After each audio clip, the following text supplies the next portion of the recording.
All right, we're live. All right. Okay, so does anyone want to give a quick summary of kind of what's going on with Keurig and what they've built so far? Maybe their couple of their alternatives to move forward at this point in time? Why don't So you I guys do it for Keurig, and I'll do a little summary for Green Mountain. okay. So Keurig started in 1992 with the idea created by Ian Greenwood and furthered by Peter Dragon that coffee would be better if it were served in single serve cups. It would preserve freshness longer. It would be more convenient, taste better, and that there could be a business created around that. So after raising a bunch of money, we're to the point now where we've got brewers that work. We've developed the cup and the process of making the cups, and we're set to launch in June of 1998. So 9 months from now, we're set to launch our product on the market. And what we're hoping to accomplish is a license agreement with Green Mountain. Okay, and Green Mountain has done really well in in coffee. They've been able to uh, grow pretty well, even not paying some of the shelving fees with grocery stores because people are asking for the Green Mountain coffees, and uh, we've been working with Keurig for the last 3 years because one of the things that Green Mountain wants to do is have multiple channels of distribution, and we really feel that the single cup brewing has really good potential here in America because of some of the successes in Europe. And so we just want to kind of hitch our wagon to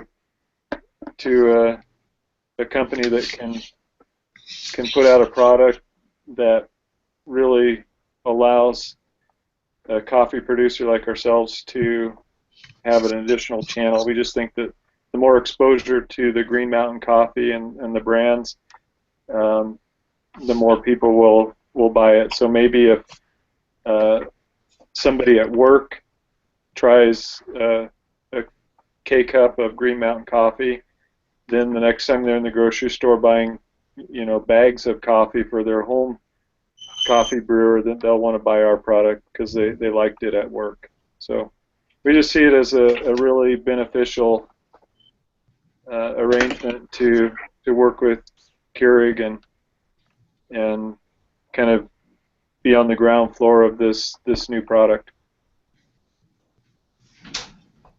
Very good. Cool. Yeah. Thanks, Norman. All right. So at this point in time, let me just Oh, we go. did get your memo or your email with the agenda for the meeting. So we're fine if you guys want to jump right into that, looking at the first point on that agenda. That's funny because we don't have an email with an agenda in it. Hmm. You didn't? No, do you want to forward it to us? No, if you look at the last page of the case, hang on, I got to rotate my thing again here. The last page of my case has the bios of the Keurig and GMCR negotiating teams. Hang on a second. Gotta get my page rotated back. Oh, shoot, rotated all the way around. You talking about the bullet points under the conclusion? Yeah, Okay. All didn't right. it say one of you guys were gonna email that to us? We didn't get those instructions. No, it wasn't in the instructions. It was like in the case. Yeah, but all it says is so Lazarus, the CEO of Keurig, asked Chris Stevens, the VP of Marketing, to think about an agenda for the negotiations. Stevens was late, but before he left, he shared the following suggestions for top-level topics, but he didn't. There was nothing Oh, that well, said he did send that to us, so. that. Oh, he did, huh? I'm just trying to help the negotiations along here. I'm with you. Okay. All right. Okay. Well, yeah. Let's. So we are here to talk about negotiate to see if we can come to an agreement on how to work together. Right. We've known each other now for a long time. You guys have watched us over the last 5 years, and we've worked together closely for the last 3 years in a lot of research and development. We feel it would be really valuable to partner with you. It sounds, based on your comments, Norman, that you guys feel the same. Yes. And so I think we can reach an agreement here. This is kind of what we thought in regards to those agenda items. If Green Mountain would be willing to pay us 7 cents royalty per cup, pay for the packaging lines, the $700,000 cost in packaging lines, we would be willing to grant GMCR exclusivity for 2 years. And we didn't really discuss equity, but that's not off the table. Okay. I definitely think we've got. I think we're close enough in our zones of possible agreement that we can come up with a deal. Just as a background, some of our concerns. Number one, our sales force thinks that this is going to be a very great product to move. We've done some kind of sampling with our distributors, and everybody thinks it's a super great idea, and like I said, everybody in the sales force. There's a little bit of a concern with our production management about the setting up the production line to do it, and not that we don't think we can, but we think that it may not be as simple as writing a check for $700,000 and having the equipment delivered and set up.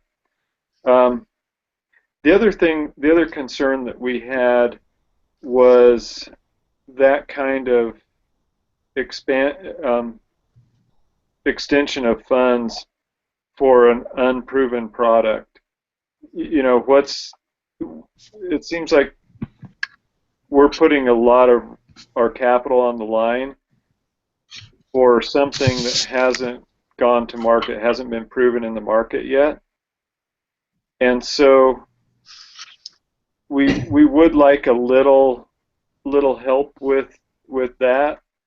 I think maybe a starting point for us on the capital for the equipment would be maybe a 50-50 split, where you guys put up half the capital for the equipment and we put up the other half. We definitely think some form of exclusivity is fair because of the risk that we're going to take. Even putting up half the capital, if the Keurig model flops, then like I said, our company's going to be out a chunk of change, and exclusivity really doesn't matter for something that's not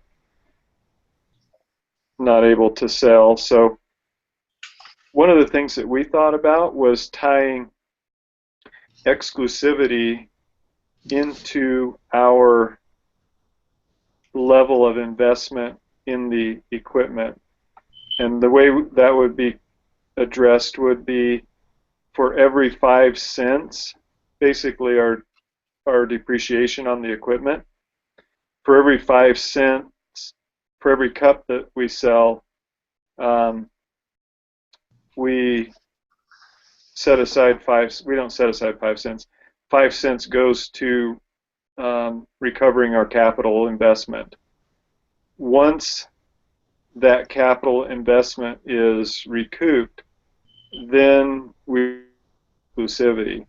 So if Keurig is just on fire, we could recover our investment in as little as 6 months, and then you guys would be free to open up to other people. But it would give us that initial exclusivity to recoup our capital investment.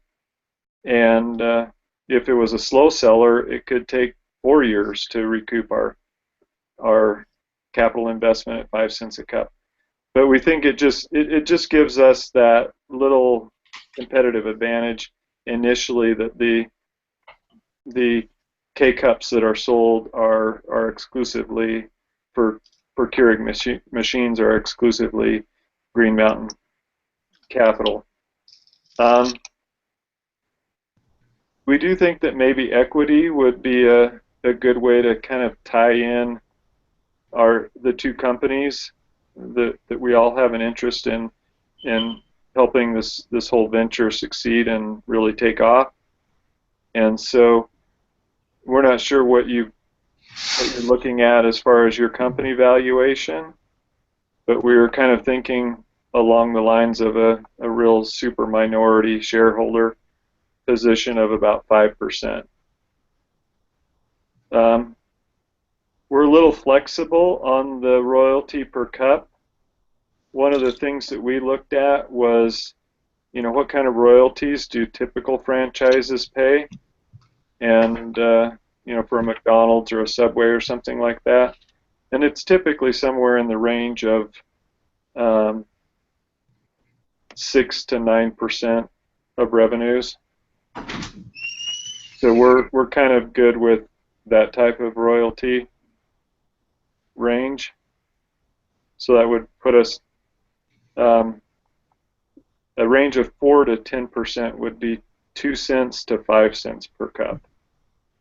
So those are kind of the ranges that we came up with. What do you guys think?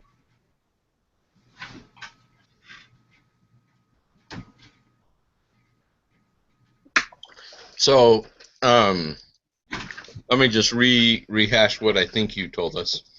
So, you guys have done some initial taste tests and market demos, if you will, for lack of a better term, to determine favorability of the product, and found that your sales force at least thinks that it'll move. We have done the same on our end, and everybody has received it very well, so we feel confident that it will move also. So you talked about one of your main concerns on the production cost being the extension of funds, $700,000 or so for an unproven product. What are there any other? Well, before I ask that question, so you have some concerns about product or production cost, and then there was another critical piece of information that I wasn't jotting down for some reason. And then as far as royalties go, you're comfortable with a 2 to 5 cent per cup royalty. Is that right? Yeah, we think that's in line with traditional franchise or royalty agreements. Okay. So the question I have, 3315. Hold on one second. Times point.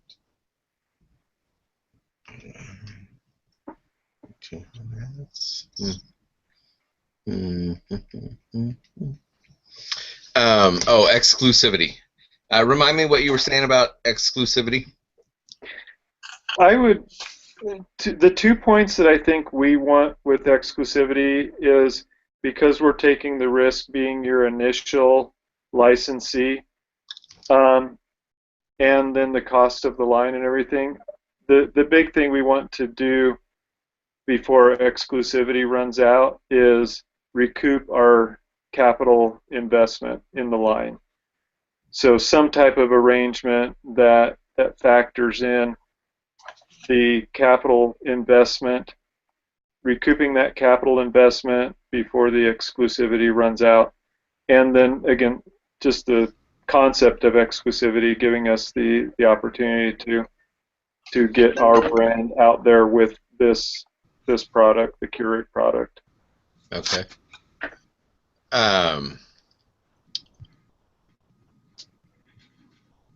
Okay. And I think it's beneficial to Keurig to have the shortest period of exclusivity, because Keurig probably wants to open that up to more licensees and more coffee brands, which then puts us in a little more of a competitive situation. Right. But it's beneficial to you guys, and we understand that.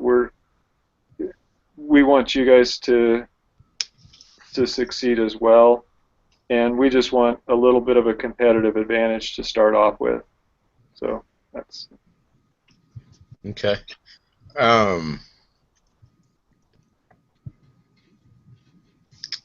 That's a good. Aaron, you have any thoughts? I've been trying to crunch numbers to see if we'd make a killing still or not, Dean. Yeah, and I looked at a couple of numbers there. I think I would be comfortable on the royalty side being somewhere around 5 cents a cup. Yeah. As far as exclusivity goes, I agree. How would you guys feel if instead of a 50-50 split, we did a 25-75 split, where we did 25% and you guys did 75% of the cost of the line, and then we put in the recoupment factor that we talked about there, tied to exclusivity. I think that would be reasonable. What do you think about that? I think that might be. Do you think your investors would be willing to do some type of a no-interest loan for 25%? So you guys would pay 25%. Your investors would provide 25% in the form of a loan. We've got the capital. In fact, we've already, and the reason I bring that up is we've got 25% of the cost of those production lines already invested. Because we were originally moving forward with our True North brand before we started discussions with GMCR about licensing. And so because we've already made that investment, if you guys would make up the difference, then that would cause us not to have to come out of pocket with any more. You guys only have to come out of pocket with 75%, and we'll recoup your 75%, over the next 2 to 4 years, like we talked about.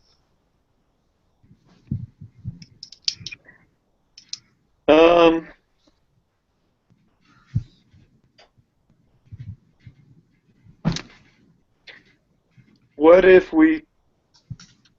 if we did come up with the 75%, but 25% of that we got in Keurig equity? I like that. So of the so we were thinking 2 production lines, right? That's $1,400,000. We've already paid $375,000 towards those costs. That leaves $1,025,000. you're saying 25% of that, so roughly $256,000 worth of Keurig shares. Is that right? Well, we were only planning on doing one production line.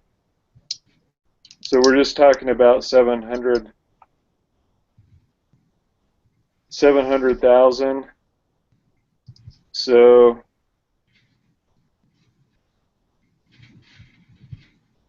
yeah, something.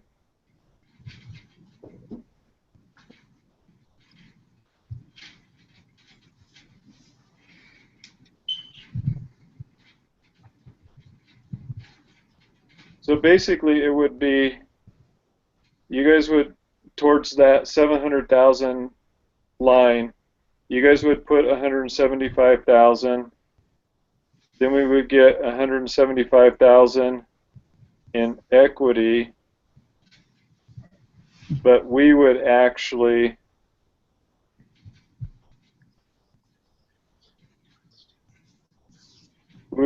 put out 525,000 in our cash. But like I said, we would get 175,000 in Keurig stock.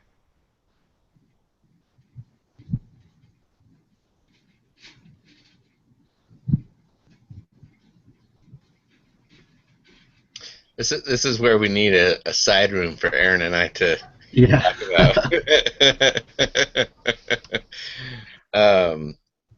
Because I think 107. Like I said, I don't have any idea what your company valuation is, Yeah.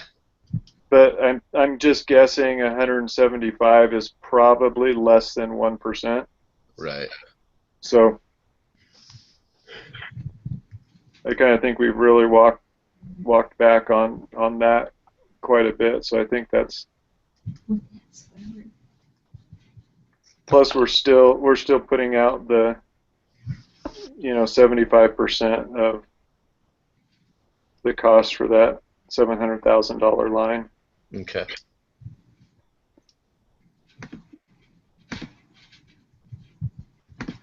Yeah, I feel good about that. What, Aaron? How do you feel about that?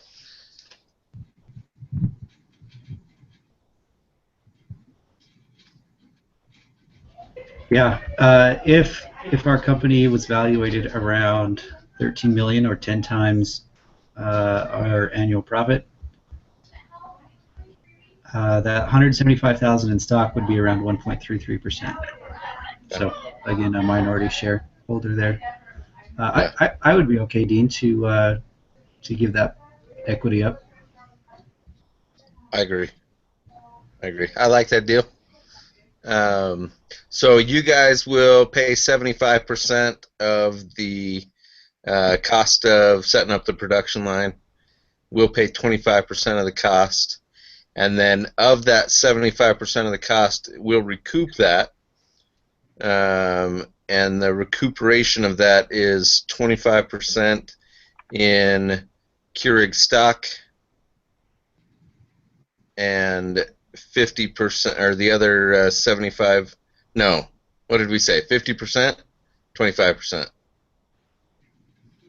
What okay, so that so that you'll put up 25% of the line. We'll put up 75%.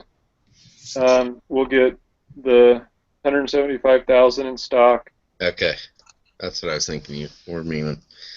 And 25K. And then to tie that into equity, then tie that into exclusivity at 5 cents a cup. So our capital outlay is going to be 525 divided by 5 cents a cup.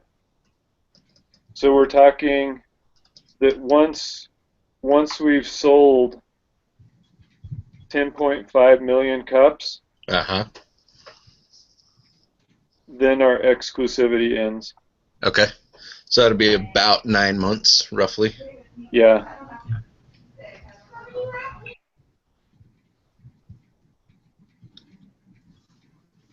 Yeah, I think once we got 10.5 million cups of Green Mountain coffee out there. I think that'll be a pretty good foothold for our brand, and you know, we'll have experience with the line. We may be able to, you know, get our costs down because of our experience, and also maybe with some economies of scale. So we'll definitely have an advantage over, you know, whoever you bring in as additional licensees at that time. Okay. Very good. I feel good about that. You're good with the 5% royalty, or 5-cent royalty? Excuse me, 5-cent royalty per cup. Yeah, yeah. If the cups retail, if the cups sell at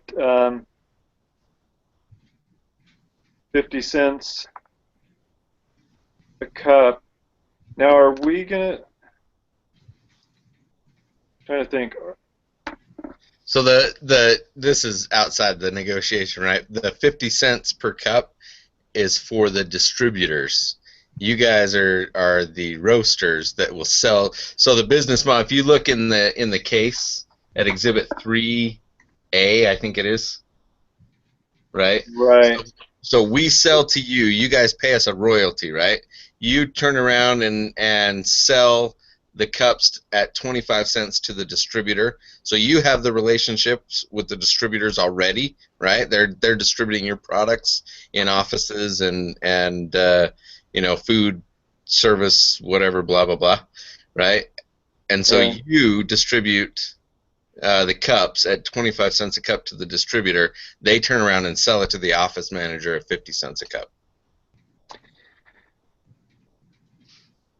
Yeah, and so I was basing my calculations on 50 cents at 10%.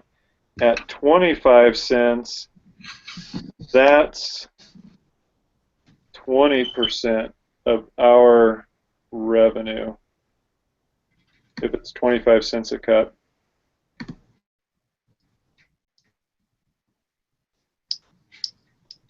Hey, Dean, you should have had him sign before you told him that. Yeah.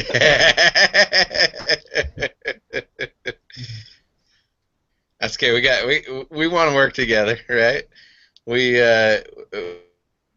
but we're prepared to go a different route if we can't come to an agreement. So Because if we're looking at direct costs of 12 cents, order processing and fulfillment 2 cents, so we're at 14 cents. And then we pay you guys 5 cents. We're at 19 cents on a 25-cent sale. So that's margins of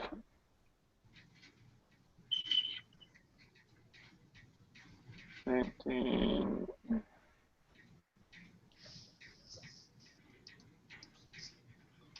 So that's 24%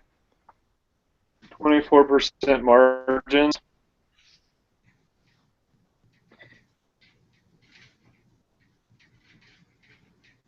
Let me ask you a question. Would you guys be open to a volume-based royalty?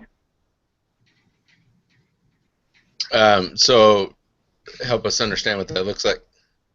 So let's say between 1 and,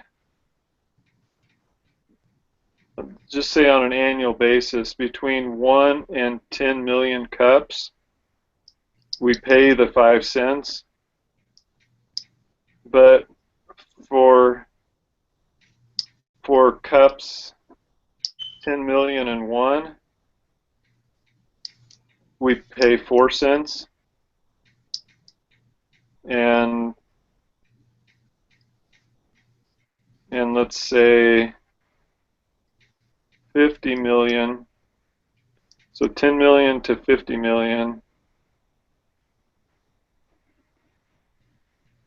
4 cents, and then anything over 50 million, we do 3 cents. It incentivizes us to sell millions and millions of cups, and the more we sell, the more you make. So I would be open to that. Here's the numbers I would like to see on that if we go that direction. So 5 cents from 1 cup to 10 mil, and then 4 cents from 4.25 cents from 10 mil to 50 mil, and then 50 mil plus at 3.5. Yeah, I think that can work. Okay. Because you know what? Our salespeople sell these are gonna say selling these are like shooting fish in a barrel. Good. That's what we want to hear. I think it said geese or ducks in a barrel, actually. Ducks in a barrel. What is Ducks that? in a barrel, yeah. I thought it was kind of weird. Yeah, usually you say fish in a barrel, but Does it say that in your guys' confidential memorandum? Which yeah, moving this up would be like shooting ducks in a barrel.